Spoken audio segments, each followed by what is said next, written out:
And I said to myself, I'm just going to sleep in the bus stop. The night that I slept in a bus stop, it wasn't ridiculously cold. It must have been about -5. Now this is where I got a really bad injury.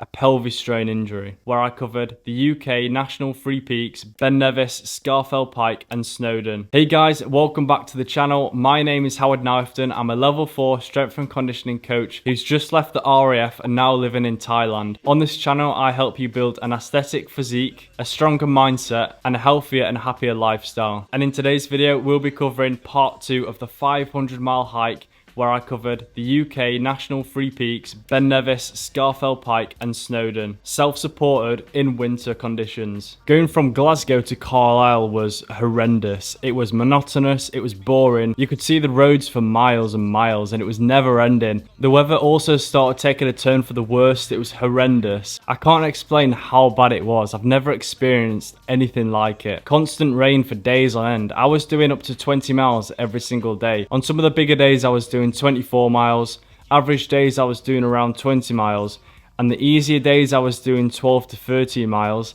and then on the days that I did each peak, Ben Nevis, Scafell Pike and Snowdon, I was doing 10 miles. So moving further down south, around mile 120, mile 130, I remember pitching up my tent in the dark and it must have been around 9 or 10 p.m. because I'd done a big day that day. Normally I would do a big day followed by a smaller day and then a big day. So I'd do 24 miles on one day and then the next day I would do 18 miles. And then I might have an easier day after that and do 12 to 13 miles and then go back to a hard day. So at this point, I remember pitching up late at night. I remember it being so windy, 60, 70 mile per hour winds. I was pitching up my tent at around 9 or 10 p.m. and I was at it for a good 30 minutes. Normally my tent takes around 5 to 10 minutes to set up. But because of the wind during this night, I just couldn't grip it. It was so hard to put the tent up and I was getting so frustrated. I remember trying to fiddle with the poles and they ended up smacking me due to the wind. So I got to a point where I was just pissed off with the tent. So I just looked to my left and I saw a bus stop and I said to myself, fuck this, I'm just going to sleep in the bus stop. The night that I slept in a bus stop, it wasn't ridiculously cold. It must have been about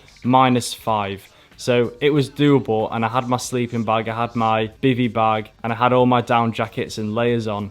So I was nice and comfortable. I wouldn't say I was warm, but I managed. This whole hike is all about endurance. It's not all about your physical strength and endurance, but it's also about your mental robustness and not giving up. Yes, I did quit on my tent, but I still chose something equally as hard to do, and that's sleep in a bus stop. So the miles just kept on going and going and going, and it was honestly never ending. It's quite hard to explain what it's really like, especially if you've never done a big hike, 20 miles every single day repeatedly.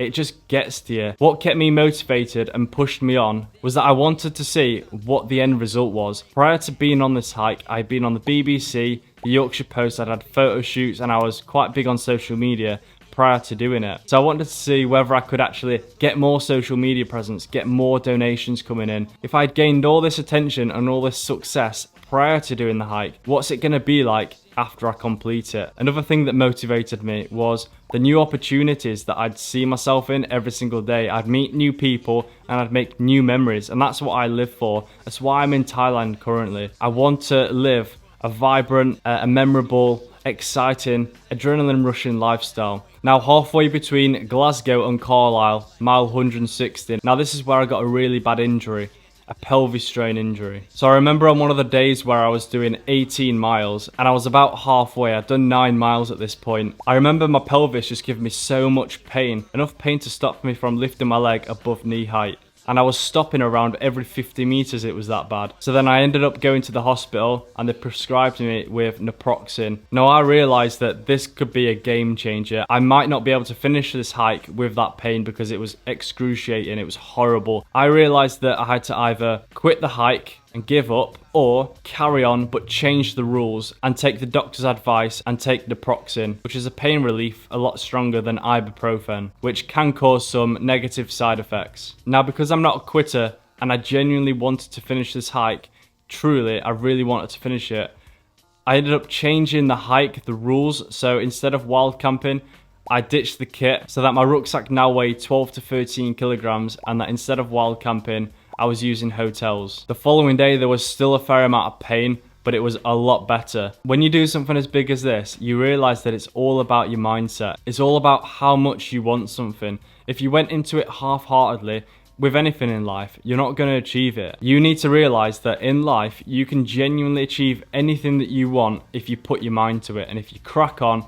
you do it every single day, you really try hard, and you put your heart into it. That's where you can make significant changes in your life, improve your life, become the best version of yourself, and build success. Now, speaking of mindset, I've created a free guide that's in the link in the description below that will help you become the best version of yourself. It will help you build mental fortitude and mental robustness. This guide will help you build consistency in the gym and in your daily improvement. So go down in the description below and sign up. Going from Carlisle all the way to Scafell Pike felt the same as going from Glasgow to Carlisle. Long, monotonous B roads. Lorries constantly whizzing past you. You'd be tripping up on baby heads along the side of the road. If you're enjoying this video, don't forget to like, subscribe, and turn on the notification bell so you don't miss out on future content. So even though it went on forever and ever, and I was doing 20 miles back to back every day, it was sunny, the weather was better, I wasn't hiking up hills, it was relatively flat, so it wasn't that bad, and I wasn't going to complain too much. Moving into the Lake District, first of all hitting Keswick, and then going on to Wasdale Inn,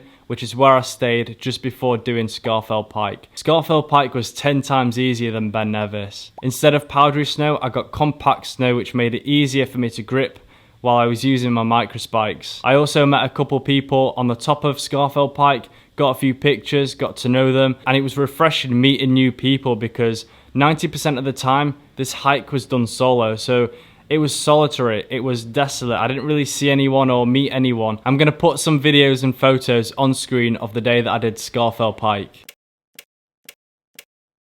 If you want to see part 3, click on the video that's just popped up on screen and I'll see you for part 3.